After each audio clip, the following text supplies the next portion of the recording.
Magpapatupad ng dagdag singil ang Maynilad at Manila Water sa kanilang mga customer.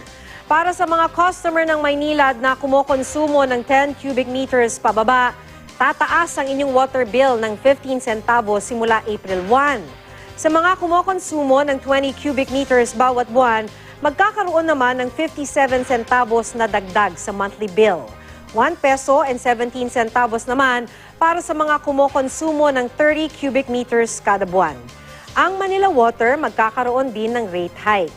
59 centavos ang dagdag sa bill ng mga kumokonsumo ng 10 cubic meters kada buwan, 1 peso and 31 centavos para sa kumukonsumo ng 20 cubic meters at 2 pesos and 67 centavos para sa kumukonsumo ng 30 cubic meters kada buwan. Ang pagtaas ng singil ng Maynilad at Manila Water ay epekto raw ng paghina ng piso kontra sa foreign currencies gaya ng dolyar, yen at euro.